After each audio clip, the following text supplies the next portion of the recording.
Wildlife specialist Samuel Mackenzie watched his 15-year-old black bear partner Kodiak perform their routine security sweep at Anchorage International Airport when the massive bear suddenly froze mid-stride and released a bone-chilling wail that Sam had never heard in their decades together. Kodiak's hackles rose as he frantically clawed at an unmarked black suitcase, his distressed vocalizations echoing through the terminal like a mother mourning her cubs. The seasoned passengers around Carousel 7 stopped dead in their tracks, children hiding behind their parents as the 800-pound bear exhibited behavior that defied his gentle reputation.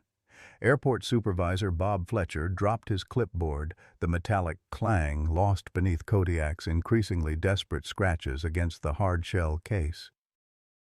Sam's weathered hands trembled as he watched his oldest companion, the bear who'd slept by his bedside after Martha's funeral, show signs of trauma he'd only seen once before, when they'd discovered that poacher's den 15 years ago.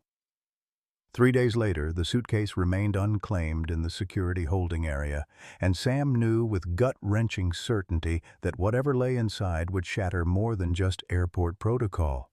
Leave a like and share your thoughts in the comments along with the city you're watching from now. Let's continue with the story. Samuel Sam Mackenzie had seen enough heartbreak in his 67 years to fill the Alaskan wilderness twice over. But nothing had prepared him for the hollow ache that settled in his chest 15 years ago when that drunk driver took his world away. Tommy, his 8-year-old boy with gap-toothed grins and endless questions about bears, had been clutching a stuffed animal in the back seat when the semi-truck ran the red light. Martha, his wife of 23 years, had been singing along to the radio, her auburn hair catching the afternoon sunlight one last time. The accident had left Sam more than widowed. It had left him broken, a former Alaska wildlife trooper who couldn't protect his own family. His pension barely covered the mortgage on their small house near the airport, where memories lived in every corner like ghosts he couldn't exorcise. The bottle had nearly claimed him too, until a 3-month-old black bear cub changed everything. Kodiak had been nothing but fur and claws when Sam found him beside his mother's lifeless body, another victim of the poachers who haunted Alaska's remote corners. The cub had been so small Sam could hold him in one palm, his tiny heart beating frantically against Sam's calloused fingers. "Well, I'll be horns woggled," Sam had whispered that day. "Looks like we're both orphans now, little fella." 15 years later, Kodiak stood 6 feet tall and weighed 800 pounds, but he still nuzzled Sam's shoulder when arthritis made the old man's joints ache on cold mornings. They'd grown old together, two souls bonded by loss and healing, working airport security where Sam's expertise with wildlife made him invaluable and Kodiak's gentle nature made nervous travelers smile. Dr. Margaret Maggie Thompson had noticed them both during her monthly veterinary checks at the airport. At 62, she carried herself with the quiet strength of a woman who'd delivered countless animals into the world and held too many as they left it. Her own daughter Sarah had been just 19 when she disappeared during a wildlife research trip in Southeast Asia 3 years ago. The official report said probable animal attack, but Maggie's mother's intuition whispered darker truths about human predators disguised as conservationists. The airport's veterinary clinic had become Maggie's second home, a place where she could channel her grief into healing. She'd watched Sam and Kodiak navigate their shared sorrows with the kind of wordless communication that transcended species barriers. When Kodiak's arthritis flared, Sam's weathered hands would massage the bear's joints with a tenderness that spoke of a father's love transferred to the creature who'd saved his sanity. "Been around since dirt was young," Sam often told visitors who questioned the wisdom of a man his age working with such a powerful animal. "But Kodiak keeps me grounded."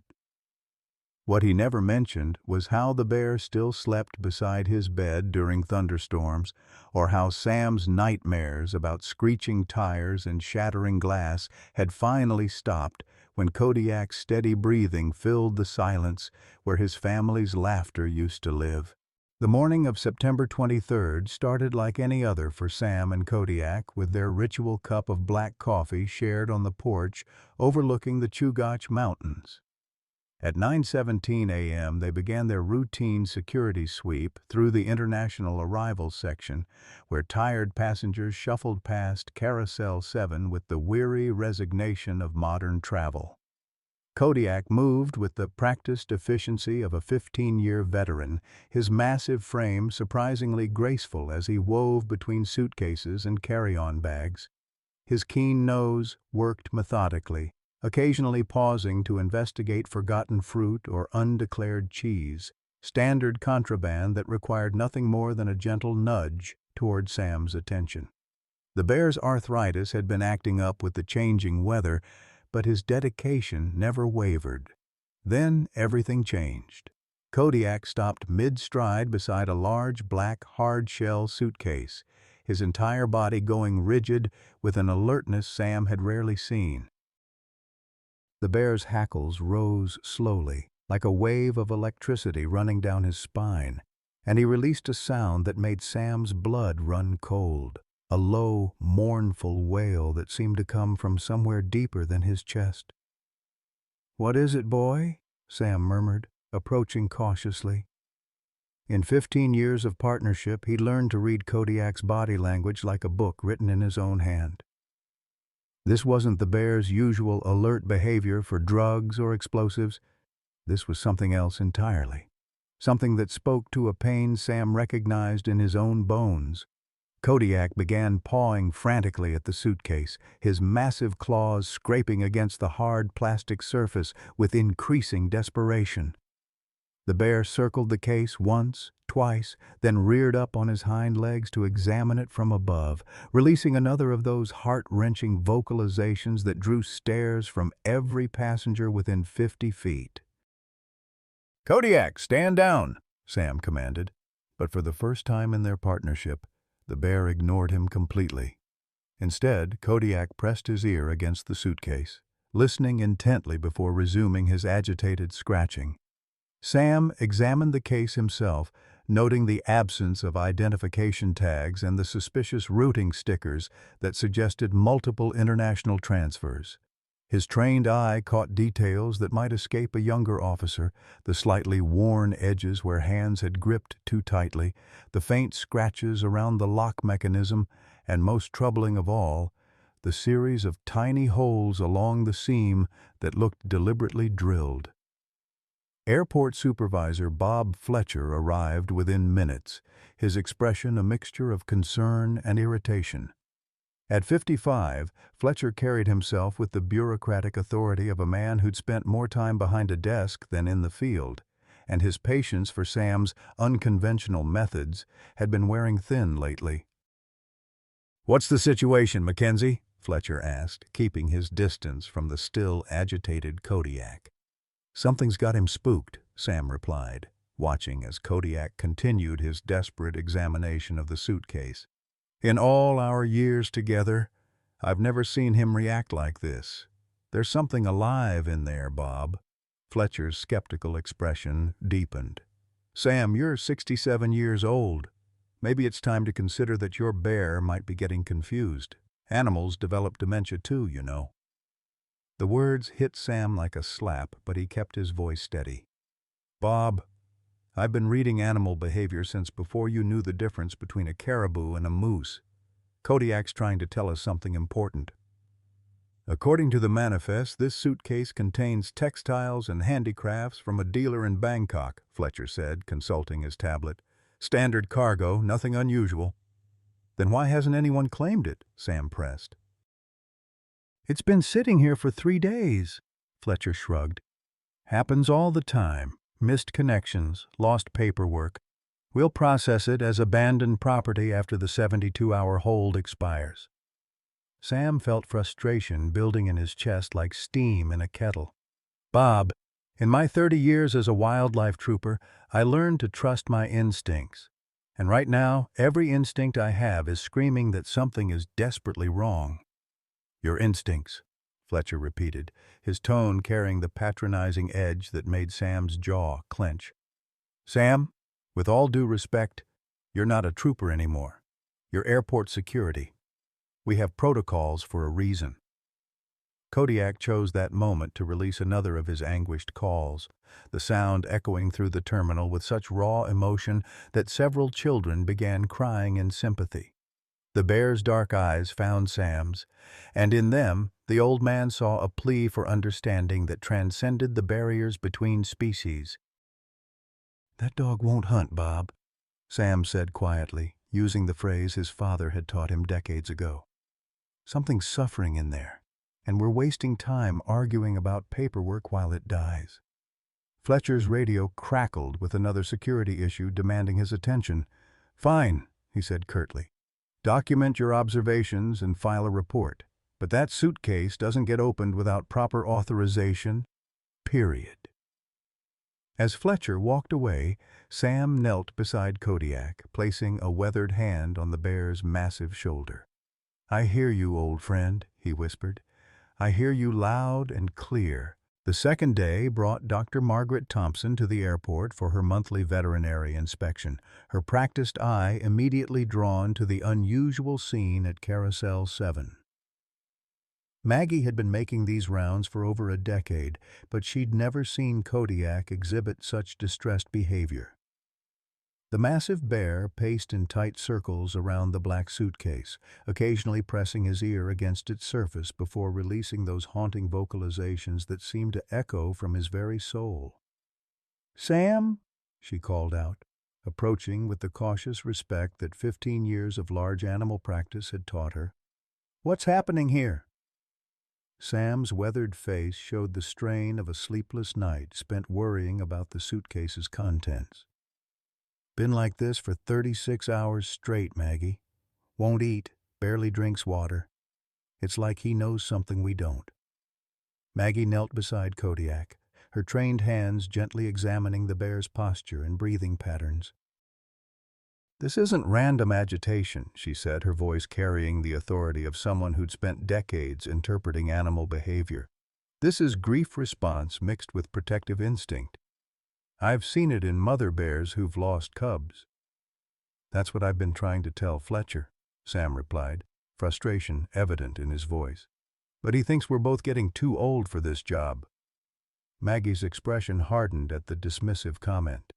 She'd faced her own share of age discrimination in a field dominated by younger practitioners, but her experience had taught her to trust what others might dismiss. "Sam, in my professional opinion, Kodiak is responding to something alive and in distress. The question is whether anyone will listen to us." As if summoned by their conversation, a woman in a crisp business suit approached from the security checkpoint. Agent Claire Williamson had been watching the situation unfold for 2 days, her trained eye recognizing patterns that civilian airport staff might miss. At 45, she carried herself with the quiet confidence of someone accustomed to operating in shadows. "Excuse me," Claire said, displaying airport credentials that identified her as a logistics coordinator. "I couldn't help but notice the disturbance. Is there anything I can do to help?" Sam studied the woman's face, his trooper instincts picking up subtle details, the way her eyes constantly scanned their surroundings, the slight bulge under her left arm that suggested a concealed weapon, the practiced ease with which she positioned herself to observe both the suitcase and potential escape routes. "Depends," Sam said carefully. "You know anything about wildlife trafficking?" Claire's expression flickered almost imperceptibly. "I know it's a growing problem in international airports." "Why do you ask?" Maggie gestured toward Kodiak, who had resumed his vigil beside the suitcase. "This bear is exhibiting classic protective behavior toward whatever's inside that case. Combined with the suspicious shipping manifest and the deliberate air holes along the seam, we believe there are live animals being transported illegally." "Air holes?" Claire asked, moving closer to examine the suitcase. Her fingers traced the tiny perforations with the familiarity of someone who'd seen similar modifications before. "These aren't random damage. Someone drilled these specifically for ventilation. Sam felt a surge of vindication. Finally, someone with sense. We've been trying to get authorization to open this thing for 2 days while whatever's inside suffers. Claire glanced around to ensure they weren't being overheard, then lowered her voice. I might be able to help with that, but I need to know. Can you two handle what we might find in there? Because if I'm right about what this is, it's going to break your hearts. Maggie's hands trembled slightly as she touched her daughter's photograph, worn smooth from years of carrying it in her pocket. 3 years ago, my daughter Sarah disappeared while researching wildlife trafficking in Southeast Asia. If there's a chance to save other innocent lives, I'll take whatever heartbreak comes with it. Sam's mind flashed to Tommy's toy bear, still sitting on his bedroom dresser after all these years. I've carried heartbreak longer than some folks have been alive.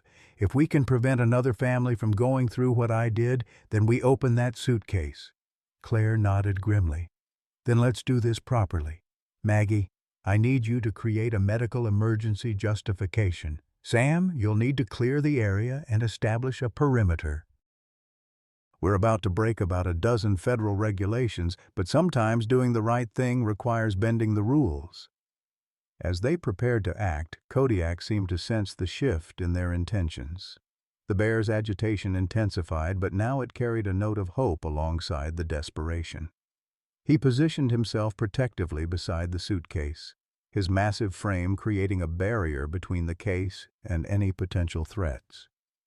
Easy, boy, Sam murmured, placing a calming hand on Kodiak's shoulder. We're going to help them, whatever they are. Claire produced a small device from her pocket. Officially, it was a standard security scanner, but Sam's experienced eye recognized it as something more sophisticated. This will give us a thermal reading without opening the case, she explained. If there are living creatures inside, we'll know their condition before we proceed. The device's screen flickered to life, revealing 3 small heat signatures clustered together in the center of the suitcase. 2 showed normal thermal patterns, but the third was significantly weaker, its temperature dropping toward dangerous levels. Dear God, Maggie whispered, her veterinary training allowing her to interpret the readings. There are 3 of them and one is hypothermic. We don't have much time. Sam looked at his companions, a determined veterinarian driven by personal loss, a mysterious logistics coordinator with hidden depths, and his faithful bear partner whose instincts had been right all along. Then let's not waste any more of it, he said, reaching for the suitcase latches with hands that had steadied through 30 years of difficult decisions. Kodiak released one final vocalization, softer now but filled with an unmistakable note of approval, as if he understood that help was finally coming for whatever innocence lay trapped in the darkness. The first latch released with a soft click that seemed to echo through the suddenly silent terminal corridor. Sam's weathered hands trembled as he reached for the second mechanism. Claire positioned as lookout while Maggie prepared her emergency medical kit. Kodiak pressed closer, his massive head hovering just above the suitcase, as if he could somehow transfer his strength to whatever lay within. When the lid finally lifted, the smell hit them first, a pungent mixture of fear, waste, and something else that made Maggie's professional composure crack. Inside, nestled against soiled blankets and shredded newspaper, were 3 black bear cubs so small they could have fit in Sam's cupped hands. Their eyes were barely open, their breathing shallow and labored, their tiny bodies showing the devastating effects of prolonged confinement and dehydration. "Oh, sweet Jesus," Sam whispered, his voice breaking as memories of finding Kodiak flooded back. The smallest cub, no more than 8 weeks old, clutched a fragment of what appeared to be another cub's fur, all that remained of a sibling who hadn't survived the journey. Kodiak's reaction was immediate and heartbreaking. The massive bear began making soft chuffing sounds, the same vocalizations he'd used when comforting Sam during his darkest nights after Martha's death. He gently nuzzled each cub with his enormous snout, his touch so delicate it barely disturbed their matted fur. "We need to move them immediately," Maggie said, her veterinary training overriding the emotional devastation. "The hypothermic one won't survive another hour without intervention." Her hands worked quickly, wrapping the weakest cub in a heated blanket from her emergency supplies. "Sam, can you carry the other two? We need to get them to the veterinary clinic." Claire's radio crackled with security chatter and her expression grew tense. "Fletcher's heading this way with airport police. We have maybe 3 minutes before this becomes an official incident." Sam cradled two of the cubs against his chest, feeling their tiny heartbeats flutter against his shirt like trapped birds. The larger of the two, a female with distinctive markings around her eyes, mewed softly and pressed closer to his warmth. "Easy now, little one," he murmured, the same words he'd spoken to Kodiak 15 years ago. "You're safe now." As they hurried through the service corridors toward the veterinary clinic, Claire revealed fragments of information that painted a horrifying picture. "This isn't random trafficking," she explained, her voice tight with controlled anger. "These cubs are part of a specific order. Someone wanted young American black bears for what they euphemistically call research purposes." The veterinary clinic became a makeshift emergency room as Maggie worked with desperate efficiency to stabilize the cubs. She inserted tiny IV lines to combat dehydration, applied warming pads to raise their dangerously low body temperatures, and administered medications to support their failing systems. The smallest cub, whom Sam had quietly named Hope, remained unresponsive despite all efforts. Kodiak stationed himself beside the examination table like a furry sentinel, his presence seeming to calm the cubs, even in their weakened state. When Hope's breathing became more labored, the massive bear gently placed his paw near her tiny body, as if willing his own strength into her failing form. "The routing on this shipment is sophisticated," Claire continued, examining shipping documents she'd retrieved from the suitcase. "Bangkok to Dubai, to Mexico City, to Anchorage. Someone went to great lengths to obscure the origin point." She paused, studying Sam's face carefully. "Sam, I need to tell you something. I'm not just airport logistics. I'm Agent Claire Williamson, Fish and Wildlife Service, and I've been tracking this trafficking network for 2 years. Sam's expression didn't change, though his hands stilled momentarily in their gentle stroking of the cub's fur. "Figured as much. Question is, why reveal yourself now?" "Because this case just became personal," Claire replied. "These cubs aren't just random cargo. According to the documentation I've been tracking, they're specifically destined for a facility run by Dr. Jonathan Hartwell, a man who's been very interested in your work with Kodiak." The name sent a chill through Sam's bones, though he couldn't immediately place why. "Never heard of him." "He's heard of you," Claire said grimly. "Hartwell's been researching human-animal bonding for years, specifically focusing on cases like yours and Kodiak's.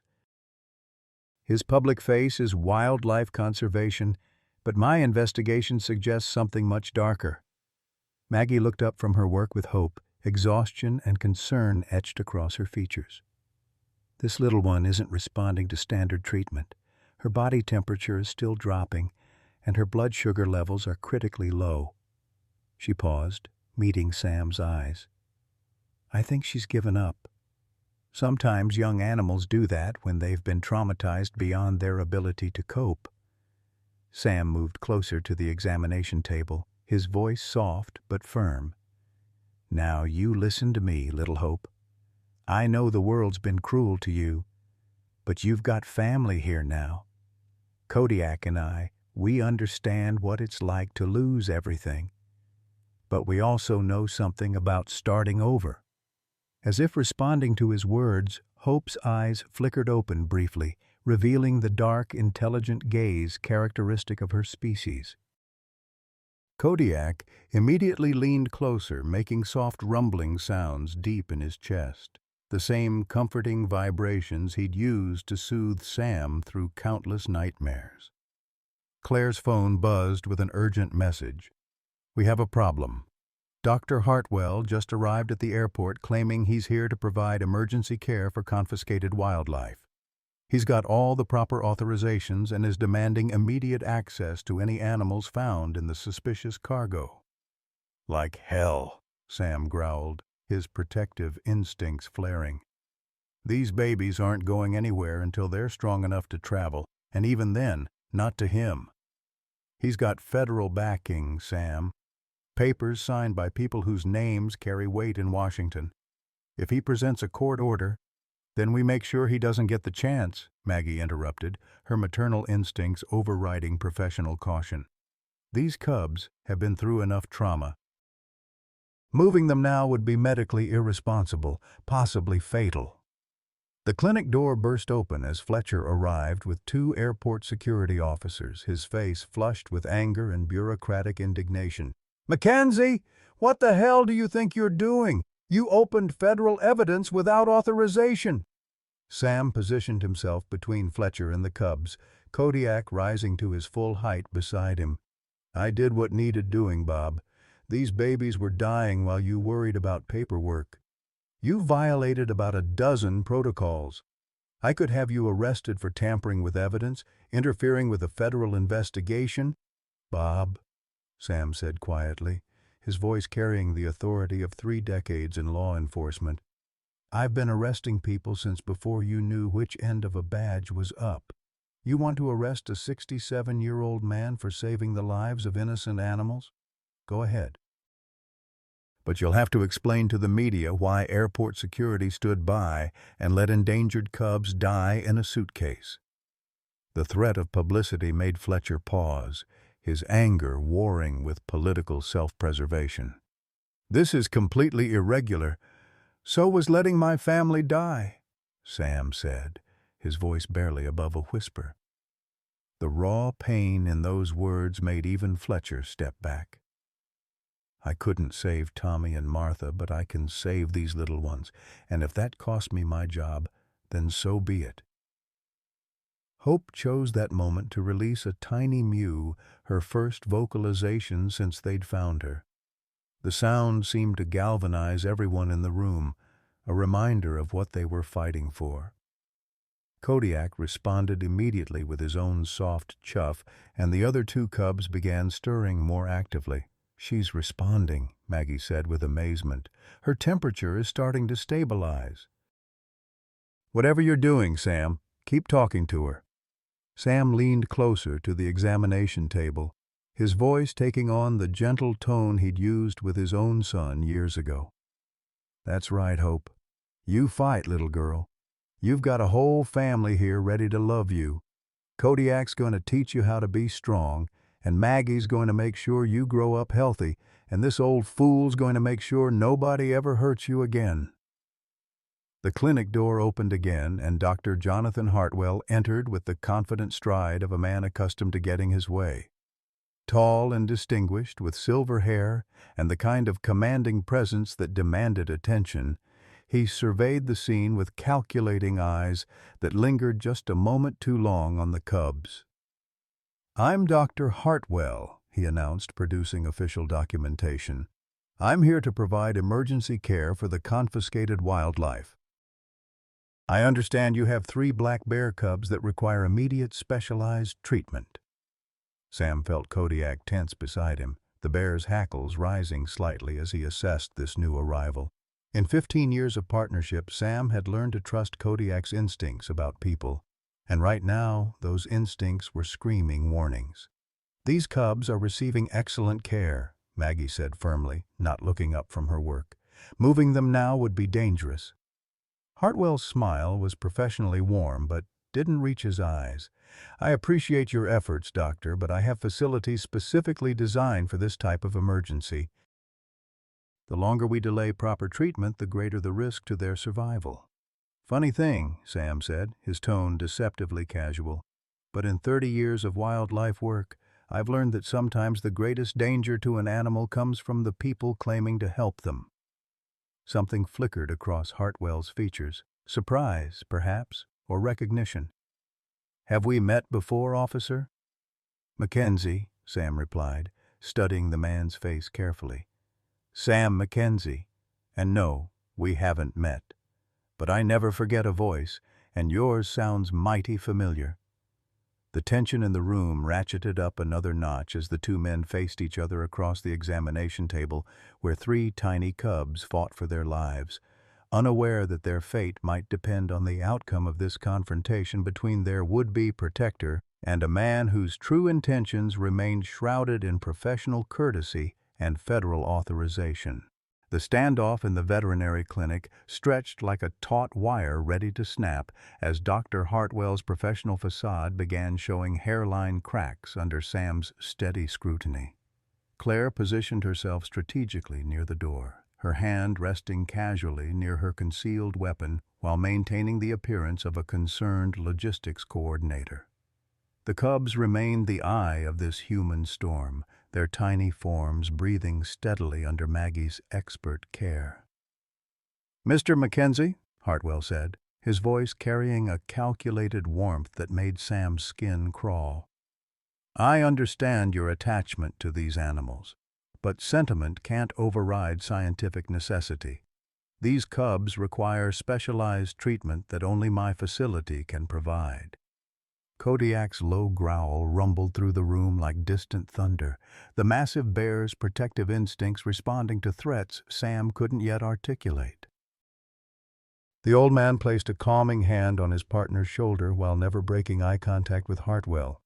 Doc, in my experience, when someone's in such a all-fired hurry to take away something precious, it usually ain't for the reasons they claim. Maggie looked up from adjusting Hope's IV line, her maternal instincts flaring at the suggestion of separating the cubs from their newfound protectors. These animals have been severely traumatized. The stress of another transport could kill the weakest one. As the attending veterinarian, I'm medically obligated to refuse any transfer until they're stable. Dr. Thompson, I appreciate your concern, Hartwell replied, producing a tablet displaying official authorizations. But I have federal wildlife emergency protocols that supersede local veterinary recommendations. The longer these cubs remain in substandard facilities— Substandard? Sam's voice carried the edge of a man whose patience had finally reached its limit. Son, this substandard facility just saved 3 lives while your fancy paperwork was still pushing through bureaucratic channels.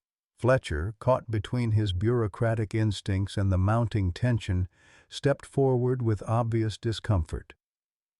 Dr. Hartwell, perhaps we could arrange a compromise. Allow Dr. Thompson to stabilize the cubs here, then coordinate a proper transfer to your facility when they're strong enough to travel. Hartwell's smile tightened almost imperceptibly. I'm afraid that's not possible. My research schedule requires immediate access to these specimens while their stress responses are still acute. The data we collect in the first 48 hours is crucial for understanding wildlife trafficking trauma. The clinical way he referred to the cubs as specimens sent ice through Sam's veins. Claire caught his eye and gave an almost imperceptible shake of her head, a warning to maintain control. But Sam's protective instincts, honed through decades of protecting both human and animal victims, were screaming that something was fundamentally wrong with this scenario. Research, Sam repeated slowly, his voice carrying the dangerous quiet of a man on the edge of violence. These ain't lab rats, Doc. They're babies who've been through hell. Hope chose that moment to release another tiny mew, her small paw reaching toward the sound of Sam's voice. The gesture was so achingly vulnerable that Maggie had to blink back tears while Kodiak made soft chuffing sounds of encouragement. Mr. Mackenzie, Hartwell said, his patience clearly wearing thin, I understand you've formed an emotional attachment to these animals, but your background is law enforcement, not wildlife biology. You can't possibly comprehend the complex research protocols necessary for their proper care. Claire stepped forward, her cover story ready. Dr. Hartwell, as airport logistics coordinator, I need to verify something. Your documentation shows these cubs originated from a wildlife preserve in Thailand, but our customs records indicate the shipping manifest was altered multiple times during transit.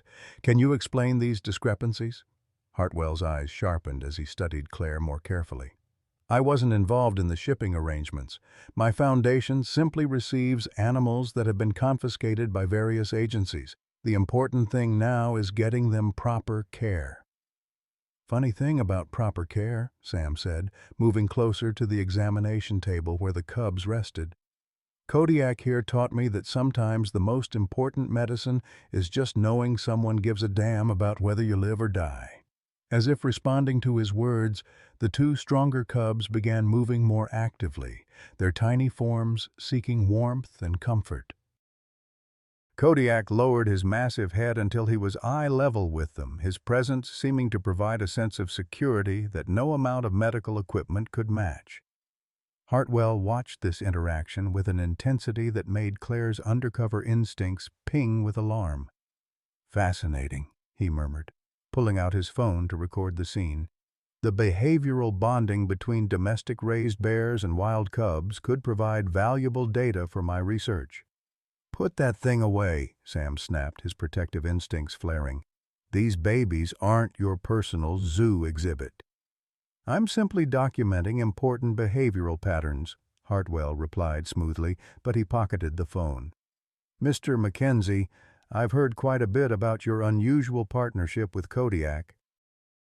15 years of interspecies bonding must have created some remarkable insights into bear psychology.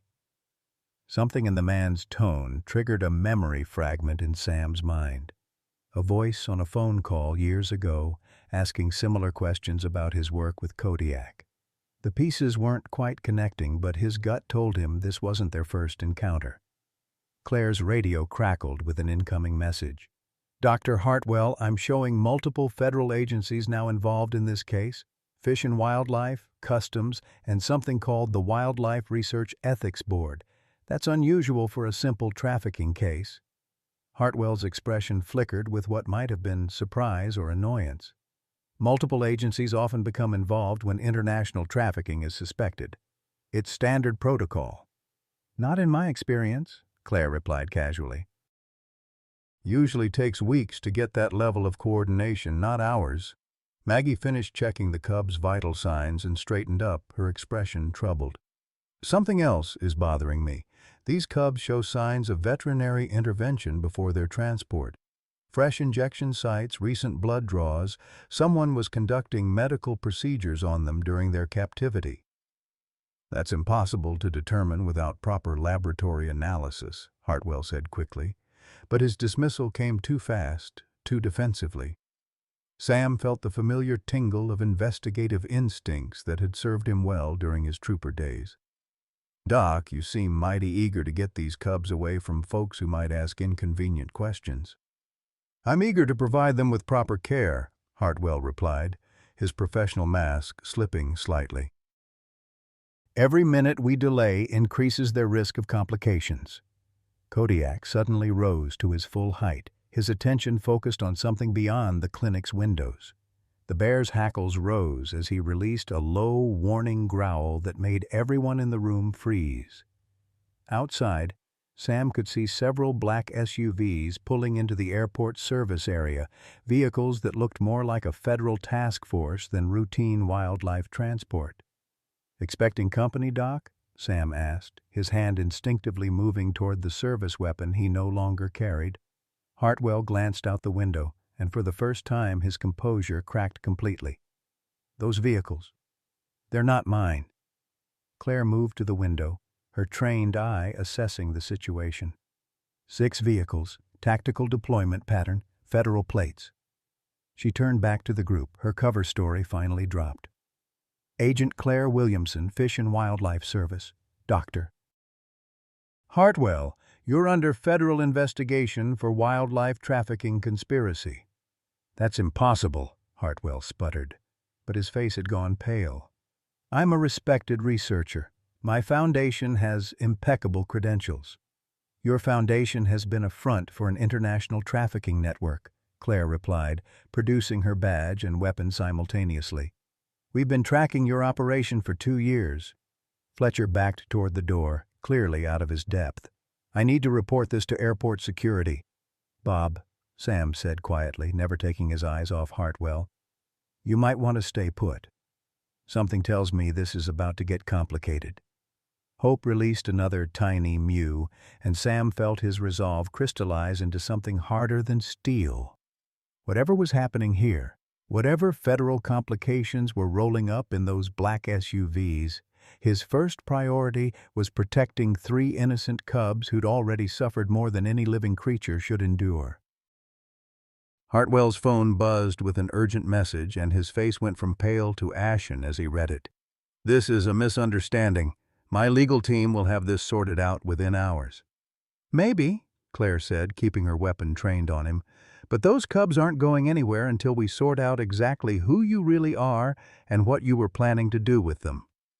Outside, the sound of vehicle doors slamming shut echoed across the tarmac like gunshots, and Sam knew that whatever came next would determine not just the fate of 3 tiny bears, but the resolution of mysteries that had been haunting him for far longer than he'd realized.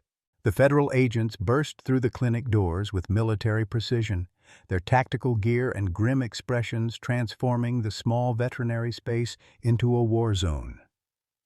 Agent Sarah Martinez, the lead investigator, swept the room with practiced eyes before her gaze settled on the examination table where 3 tiny cubs fought for their lives. "Nobody moves," Martinez commanded, her weapon drawn but lowered.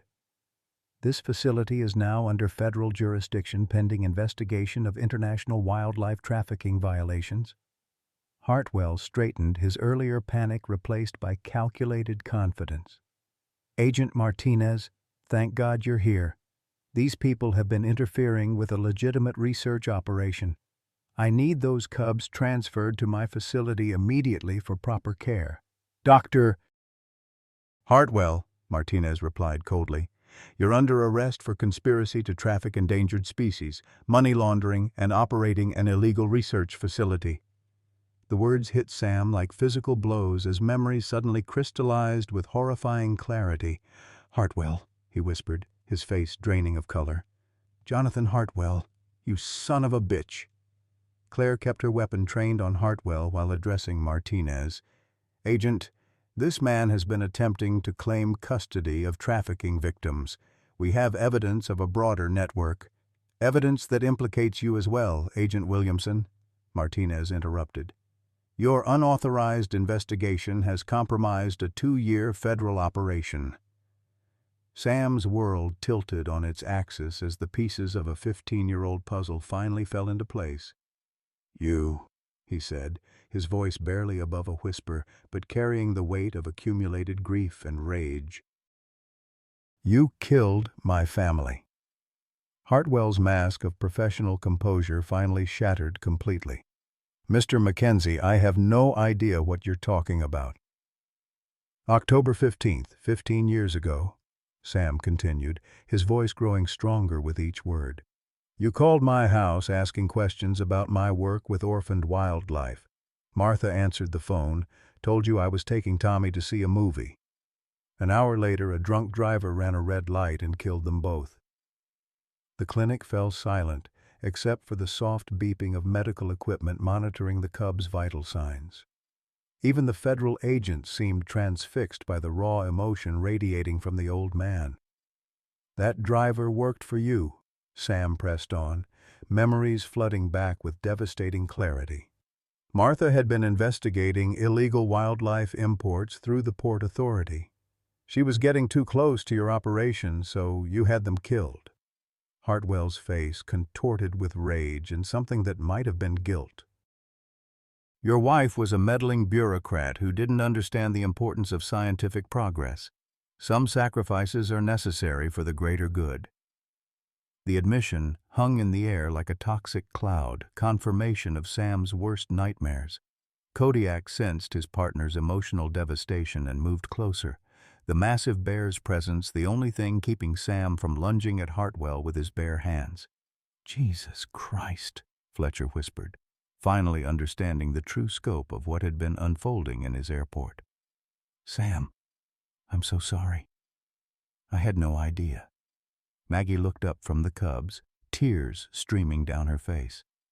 "My daughter Sarah," she said, her voice breaking. "She was investigating your operation in Thailand when she disappeared. You killed her too." "Dr. Thompson's daughter was an unfortunate casualty," Hartwell replied with chilling clinical detachment. "She was threatening to expose research protocols that had taken years to establish." Sometimes individuals must be sacrificed for the advancement of science. Agent Martinez stepped forward, her disgust evident. "Dr. Hartwell, you're being charged with multiple counts of murder in addition to the trafficking violations. You have the right to remain silent." "I have the right to continue my research," Hartwell screamed, his composure completely gone. "Do you have any idea how many advances in veterinary medicine have come from my work? How many animals have been saved because of the knowledge gained from a few necessary sacrifices?"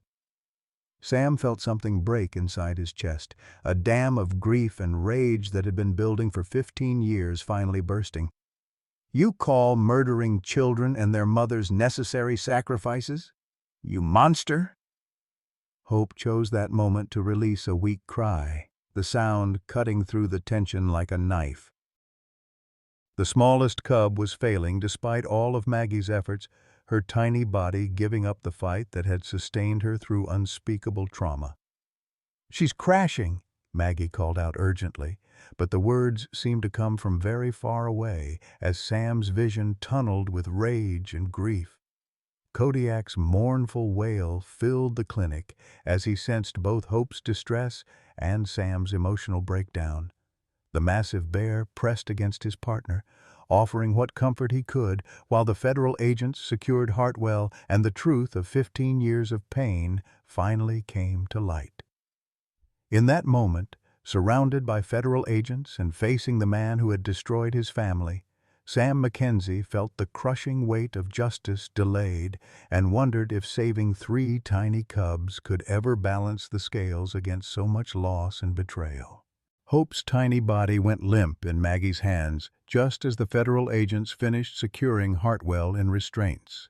The smallest cub's final breath seemed to echo through the clinic like a gunshot, and the silence that followed was more devastating than any amount of shouting or chaos. Sam felt his knees buckle as he watched the veterinarian's desperate attempts at resuscitation fail. 15 years of suppressed grief crashing over him like an avalanche. "No," he whispered, reaching out with trembling hands to touch Hope's still form. "Not again. Please, not again." Kodiak's anguished wail filled the clinic, a sound of pure heartbreak that seemed to come from the deepest part of his soul. The massive bear pressed his muzzle against Hope's tiny body, making soft, chuffing sounds as if he could somehow call her spirit back. When that failed, he turned to Sam and rested his enormous head against the old man's chest, offering what comfort he could while struggling with his own grief. Maggie stepped back from the examination table, tears streaming down her face as she pulled a small blue blanket over Hope's body. "I'm sorry," she whispered. "I did everything I could, but she was just too weak. The trauma, the dehydration, her little heart gave out." Sam's composure finally shattered completely. The tough old trooper who had survived 30 years of witnessing humanity's worst cruelties broke down in front of everyone, his shoulders shaking with sobs that seemed to tear pieces from his soul. "She was just a baby," he choked out, "just like Tommy. They were all just babies, and I couldn't save any of them." Agent Martinez, her own eyes moist with unexpected emotion, approached carefully. "Mr. Mackenzie, I know this is devastating, but Hope's death wasn't in vain. Because of what you and Kodiak discovered, we've been able to arrest the head of an international trafficking network. Her sacrifice will save countless other animals. Don't you dare call it a sacrifice, Sam snapped through his tears. She was murdered, just like my son, just like my wife, just like Dr. Thompson's daughter. Hartwell killed them all as surely as if he'd put a gun to their heads. From his position in federal custody, Hartwell watched the scene with cold calculation rather than remorse. Emotional attachment clouds scientific judgment, he said with clinical detachment. That cub was already dying when we found her. She was weak stock, unsuitable for research purposes anyway.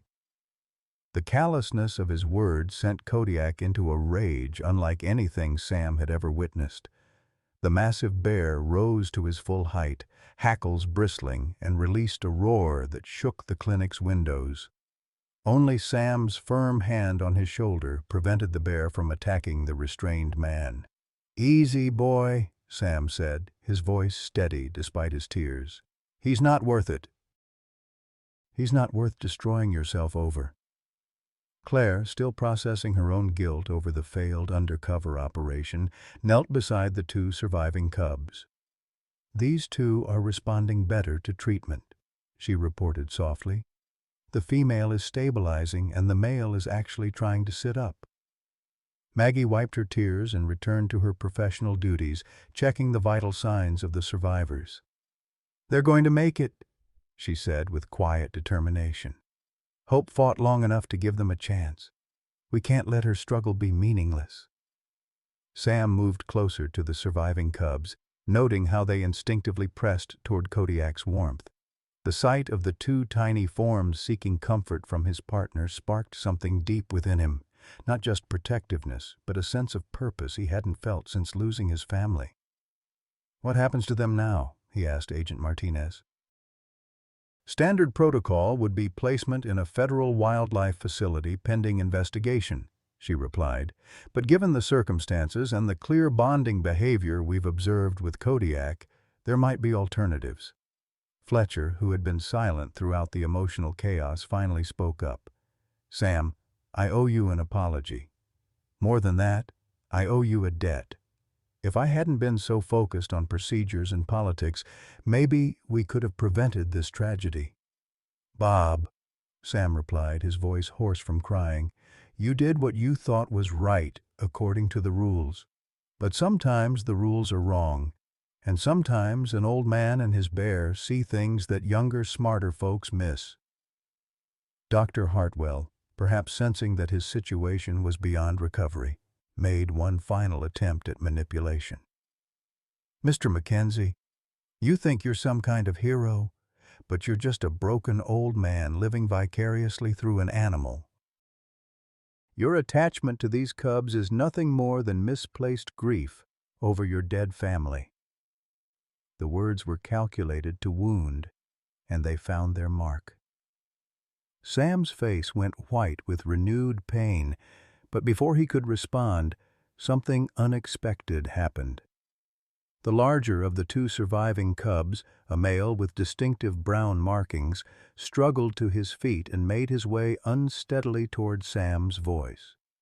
The tiny cub couldn't yet see clearly, but he seemed drawn to the sound of the old man's voice and the comforting presence of Kodiak. When he reached Sam's outstretched hand, he pressed his small body against the weathered palm and released a soft, mewing sound that seemed to say, "I trust you." "Well, I'll be damned," Sam whispered, his voice breaking again, but this time with wonder rather than grief. "You brave little fighter." Kodiak immediately moved closer, creating a protective circle around Sam and the cub. The massive bear's paternal instincts seemed to recognize something in this tiny creature. Perhaps a reflection of his own orphaned childhood, or simply the universal need for protection and love.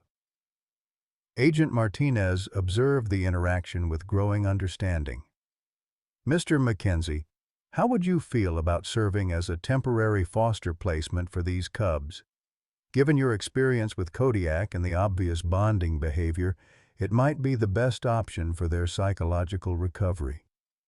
Sam looked from the cubs to Kodiak to hope still form under the blue blanket. "I'm 67 years old, living on a pension, and my heart's been broken more times than I care to count. But if these babies need a grandfather, then I reckon that's what they'll get." Claire, still processing her own emotional turmoil over the failed operation, approached Sam with something that might have been respect. "There's something else you should know. The information we gathered from this bust has led to arrests in 6 countries. Hartwell's network was responsible for trafficking hundreds of animals and other innocents. Your wife and son, they didn't die for nothing. Their investigation helped us understand how deep this conspiracy went."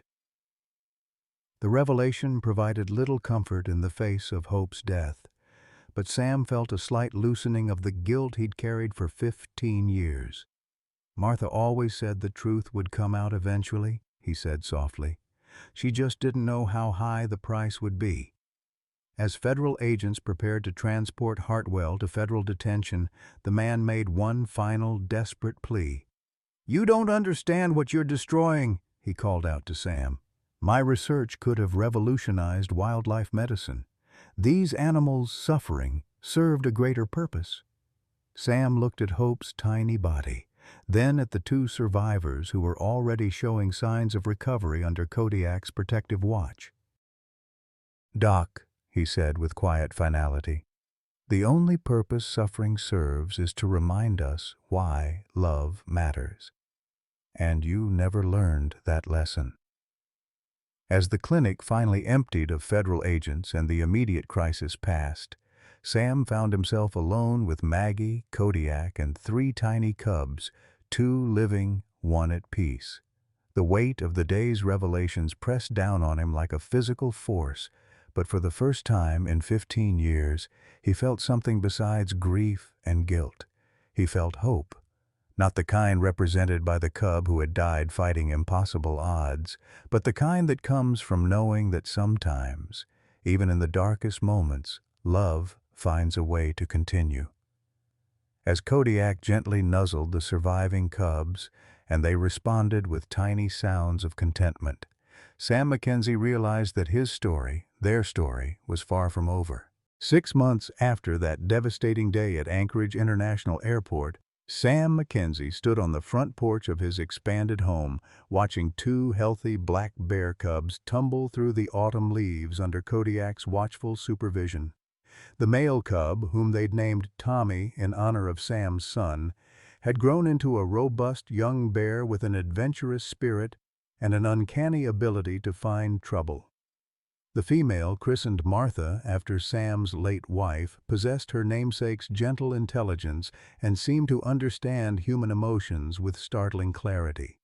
The transformation of Sam's property into an unofficial wildlife sanctuary had been gradual but profound. What began as a temporary foster arrangement had evolved into something much larger when the federal government, seeking positive publicity after the Hartwell scandal, officially designated his land as a pilot program for human-animal rehabilitation partnerships. The modest pension that had barely supported Sam and Kodiak was now supplemented by federal grants, private donations, and speaking fees from a story that had captured the nation's attention. "Never thought I'd see the day when my backyard became a tourist attraction," Sam mused to Maggie, who had become a permanent fixture in his life both professionally and personally. Their relationship had blossomed slowly, 2 wounded souls finding comfort in shared purpose and mutual understanding. She'd left her airport position to become the sanctuary's full-time veterinarian, bringing her expertise and her own healing heart to the work they were building together. "The tour groups are actually quite respectful," Maggie replied, settling into the chair beside him with her morning coffee. "And the educational value is immeasurable." When people see Kodiak interacting with the cubs, they understand that wildlife conservation isn't just about protecting animals, it's about preserving the bonds that make life worth living. The Hartwell trial had concluded 3 weeks earlier with convictions on multiple counts of murder, conspiracy, and wildlife trafficking. The evidence Claire's investigation had gathered, combined with Sam's testimony about his family's death, had exposed a network that stretched across 6 continents. But for Sam, the true victory wasn't legal. It was watching two cubs who had survived humanity's cruelty learn to trust again under Kodiak's patient guidance. Tommy bounded up the porch steps, his enthusiasm temporarily overwhelming his still developing coordination. At 6 months old, he weighed nearly 40 pounds and possessed the fearless curiosity that made Kodiak constantly vigilant. The young bear nuzzled Sam's hand, seeking the gentle scratches behind his ears that had become their daily ritual. "Easy there, little fella," Sam chuckled, his voice carrying none of the perpetual sadness that had characterized it for 15 years. "Save some energy for your afternoon training session." The training sessions had become legendary among wildlife rehabilitation specialists. Kodiak, drawing on instincts that had been dormant since his own orphaned cubhood, had assumed the role of surrogate father with remarkable skill. He taught the cubs essential survival skills: how to fish, how to identify edible plants, how to read the subtle signs that indicated danger or safety.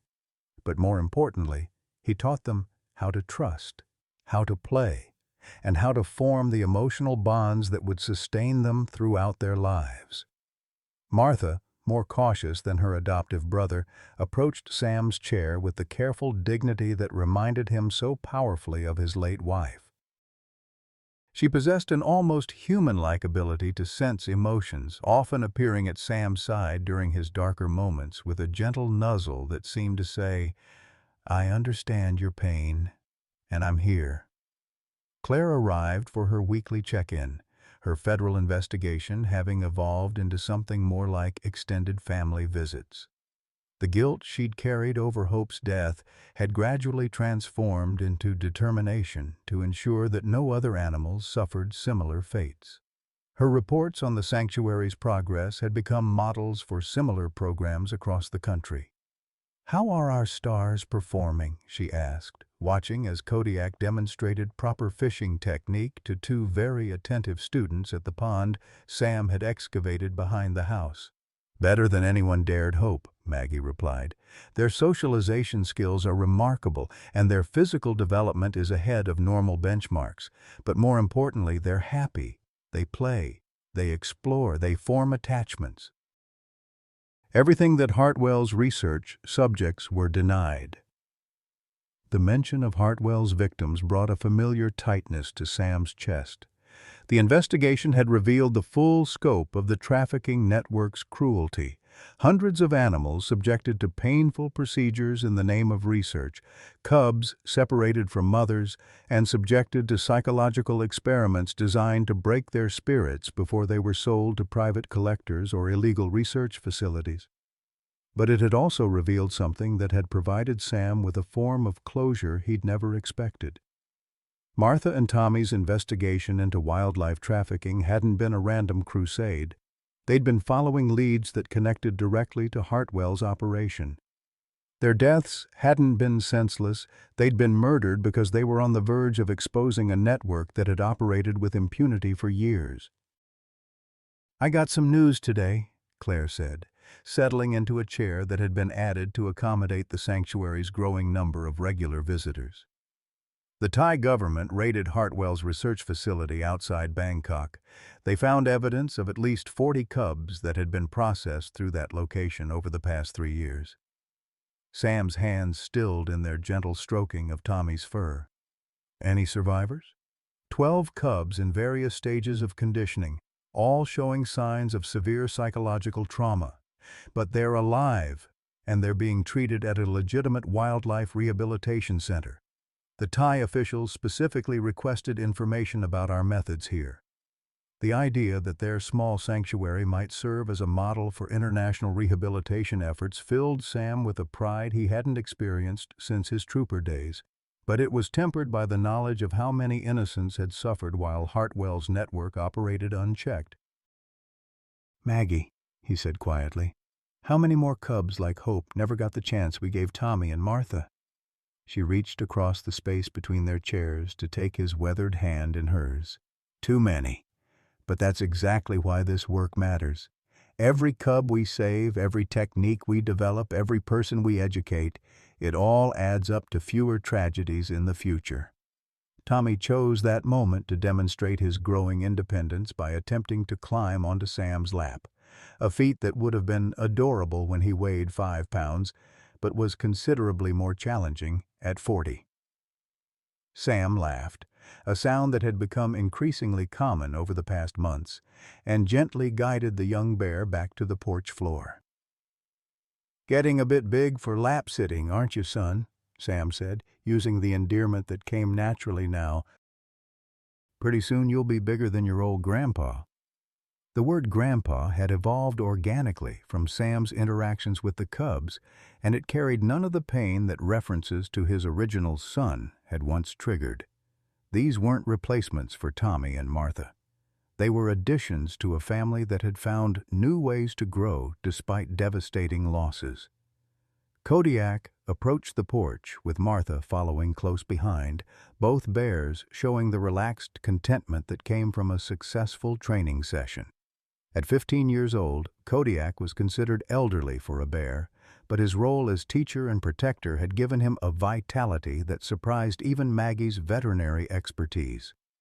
"Look at that," Claire observed, watching as Martha instinctively positioned herself between Tommy and the porch steps when he showed signs of attempting another climbing adventure. "She's already developing protective instincts of her own." "Bears are remarkably intelligent when it comes to family dynamics," Maggie explained. "In the wild, older siblings often help care for younger cubs. Martha's assuming that role even though they're not blood relatives." Sam watched the interaction with the deep satisfaction that came from witnessing love in action. The sanctuary had become more than a rehabilitation facility. It had become a testament to the healing power of chosen family, of bonds that transcended species and circumstance. "I've been thinking," he said to Maggie and Claire, "about hope." The mention of the cub who hadn't survived still brought immediate silence to their conversations, a moment of respect for the tiny life that had fought so hard for so brief a time. "I want to create a memorial," Sam continued, "not just a marker or a plaque, but something living, a fund to support cubs like her, the ones who arrive too damaged to save. So that even when we can't heal their bodies, we can ensure they're surrounded by love in their final moments." Maggie's eyes filled with tears of recognition and approval. "Hope's Fund," she said softly, "for the cubs who teach us about courage even when they can't stay with us." Claire nodded, already envisioning the bureaucratic framework that would make such a fund possible. The Federal Wildlife Service would absolutely support that initiative. It could become a model for compassionate end-of-life care in wildlife rehabilitation. As the afternoon sun began its descent toward the Alaskan horizon, Sam felt a peace that had eluded him for 15 years, settling into his bones. Tommy and Martha had found their way to the pond where Kodiak was demonstrating the finer points of fish selection, their excited chuffs and splashing, creating a symphony of joy that filled the air. "You know," Sam said to the two women who had become integral parts of his reconstituted family, "I spent so many years thinking my story was about loss. Turns out it was about learning how to love again." Maggie squeezed his hand gently. "Sometimes the best chapters of our lives are written by the most unexpected authors." As if sensing the emotional weight of the moment, Martha trotted back to the porch and rested her growing form against Sam's leg, her presence a warm reminder that love, once given freely, multiplies rather than diminishes. Tommy followed shortly after, and soon both cubs were settled at Sam's feet while Kodiak took his traditional evening position beside the rocking chair. At 67, Sam Mackenzie had thought his story was ending. Instead, he'd discovered that some of the most beautiful chapters are written by bears who believe in second chances, and that healing often comes disguised as the thing we least expect to find: a reason to hope again. At 67, Sam Mackenzie thought his story was over. A widower living on a modest pension, haunted by the loss of his son and wife 15 years earlier, He'd resigned himself to simply existing alongside his aging bear partner Kodiak, but sometimes life has other plans. When Kodiak's desperate behavior led to the discovery of 3 trafficked bear cubs in an airport suitcase, Sam found himself thrust into a battle that would expose his family's killers and give him a purpose he never imagined possible.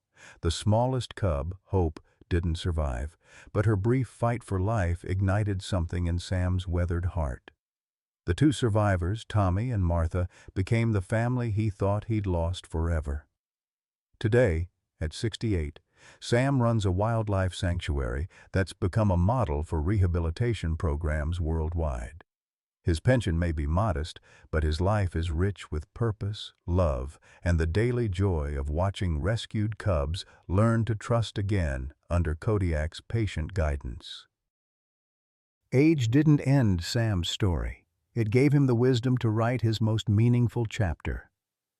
Sometimes our greatest contributions come not despite our years, but because of them. Questions for you. Have you ever felt like your most impactful years were behind you? What unexpected opportunity might be waiting for your unique wisdom and experience?